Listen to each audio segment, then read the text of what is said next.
Character artist হিসেবে কাজ করেননি। তিনি কিন্তু সব সময় তার মনে একটা বিশ্বাস ছিল সে আবার নায়িকা হয়ে ফিরে আসবেন, আবার সেন্ট্রাল ক্যারেক্টার করবেন। এরকম একটা ক্যারেক্টারের জন্য তার সব সময় একটা আফসোস ছিল, সব সময় একটা মনের আশা ছিল, এবং সব সময় সে বিশ্বাস করতো যে কেউ না কেউ তাকে আবার তার হচ্ছে যে সেন্ট্রাল ক্যারেক্টার হিসেবে তাকে এই সিনেমায় ডাকবে এবং তাকে দিয়ে অভিনয় করাবে। এটাই কিন্তু তার অনেক বড় আশা ছিল। সে যখন অভিনয় ছেড়েছে তখন আমরা আসিনি। আর হচ্ছে যে তারপরে উনি আর অভিনয় করেননি, কারণ সে সেইভাবে বললাম তো যে তার আশাই ছিল যে সে কেন্দ্রীয় ক্যারেক্টারের চরিত্রে আবার ফিরে আসবেন, তাকে কেউ না কেউ ডাকবে। সেই অপেক্ষা করতে করতে তিনি হচ্ছে আজ পর্যন্ত তিনি সেই অপেক্ষাটা করেই তিনি শেষ বিদায় নিলেন। আসলে আমরা কেউ তাকে ডাকিনি, তাকে আমরা কেউ আসলে তার মনের আশাটা পূরণ করতে পারিনি। শাহরুখ খান, সালমান তো বাদ, অমিতাভ বচ্চনের কথাই চিন্তা করেন না, যে 80+ 80 বছরের অধিক তার বয়স, অথচ সেন্ট্রাল ক্যারেক্টারে কাজ করছে। তো বিষয়টা হচ্ছে যে আমাদের ইন্ডাস্ট্রিটা সত্যিকার অর্থে যেই আশাটা উনি করেছিলেন, যে উনি কিন্তু যখন কেন্দ্রীয় চরিত্রে অভিনয় করতেন, তিনি যখন নায়িকা হিসেবে কাজ করতেন, তারপরে যখন নায়িকা থেকে তিনি হচ্ছে তার কাজ কমে গেল বা কাজ বন্ধ হয়ে গেল অ্যাজ এ নায়িকা হিসেবে, তখন কিন্তু বহু অফার পেয়েছেন তিনি ক্যারেক্টার আর্টিস্ট করার জন্য। সে কোনোদিনও করে নাই। তার মনে ওই একটাই বিশ্বাস ছিল যে তাকে আবার কেউ না কেউ আমাদের বোম্বের মতো, আমাদের পার্শ্ববর্তী দেশের মতো, আমাদের হচ্ছে যে অন্যান্য যে ইন্ডাস্ট্রিগুলো আছে সেই রকম তাকে আবার কোনো না কোনো জায়গায় আমরা কেন্দ্রীয় ক্যারেক্টারে তাকে ডাকবো, কেন্দ্রীয় চরিত্রে তাকে ডাকবো, সে সেখানে মন খুলে অভিনয় করবে। যার জন্য সে কোনো দিন পার্শ্ব চরিত্রে অভিনয় করেনি, মৃত্যুর আগ পর্যন্ত সে করেনি। সে নায়িকা ছিল এবং নায়িকা হিসেবেই সে বিদায় নিল।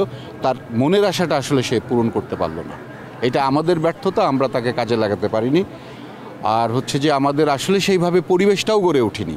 আমাদের দর্শক বলেন, আমাদের হচ্ছে যে আমার নির্মাতা বলেন বা প্রযোজক বলেন, আসলে আমরাও সেইভাবে আমাদের মেন্টালিটিটা গড়ে ওঠেনি। পুরনোদের যে আমরা প্রোভাইড করব বা পুরনোদেরকে যে একটা জায়গা করে দেব, সেটা আমরাও করিনি। এটাও আমাদের ব্যর্থতা, সেটা আমাদের ব্যর্থতা। আমি আবারও বললাম যে এটা আমাদের ব্যর্থতা, কারণ আমরা পারিনি, আমরা হচ্ছে যে মর্যাদা দিতে পারিনি। আপনি জানেন যে আমাদের ইন্ডাস্ট্রিজে চিত্রনায়িকা ববিতা, যার মতো সুন্দরী নায়িকা ছিল না, তিনিও আক্ষেপ করে বলে যে আমরা কাজ করতে চাই, কাজের মানুষ, কিন্তু যথাযথ আমরা সম্মান পাই না দেখে কাজ করি না, কোথাও যাই না। সো এটাই আমাদের ব্যর্থতা, আসলে আমরা সম্মান দিতে পারিনি। সবগুলো প্রোগ্রামে যেখানেই যেতেন তিনি, স্টেজ প্রোগ্রাম হোক, এমনি ঘরোয়া প্রোগ্রাম হোক, সব জায়গাতেই তিনি একটাই গান করতেন, ঢাকা শহর আইসা আমার আশা পুরাইছে। ওনার আশা আসলে শেষ হয়েছে, আল্লাহ তাকে তার আশা পূরণ করেছে। ঢাকা শহরে স্থায়ী ঠিকানাতে আল্লাহ তাকে নিয়েছে। আমরা দোয়া করি।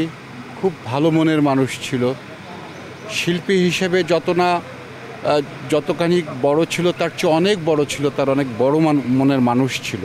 সব শেষ আমাদের একটা লোক, যাকে যেখানে বলা হতো, ডাকা হতো, যে কোনো অনুষ্ঠান হোক, কারো মৃত্যুবার্ষিকী হোক, কারো আলোচনা সভা হোক, কারো জন্মদিন, দাওয়াত বা যে কোনো হোক, সে নিজে অভিনয় করছে না, কিন্তু তাকে যদি মহরতে বলা হতো একদম চলে আসতো, কোনো দ্বিধা ছিল না। একদম সাদা মনের একটা মানুষ ছিল। আমরা তাকে হারিয়েছি। আমরা আল্লাহর কাছে দোয়া করি তিনি এমনিতেও হচ্ছে যে তিনি বেহেশত পাবেন, কারণ হচ্ছে যে আমরা মনে করি, কারণ হচ্ছে যে তিনি অন্য ধর্ম থেকে আমাদের ধর্মে স্থানান্তরিত হয়েছিলেন, আমাদের ধর্মান্তরিত হয়েছিলেন। সো আমরা বিশ্বাস করি যে আল্লাহ সেখান থেকেও তাকে বেহেশত নসিব করবেন এবং তিনি খুব উপরে খুব ভালো থাকবেন। সর্বশেষ কথা হয়েছিল ওনার সাথে আমার বেশ কিছুদিন আগে। আমি তো কানাডায় ছিলাম অনেক দিন, তার আগে কথা হয়েছিল। তার কথা ছিল, সেগুলো একান্তই তার নিজস্ব কিছু হতাশার কথা ছিল, কিছু হচ্ছে যে প্রয়োজনীয় কথা ছিল।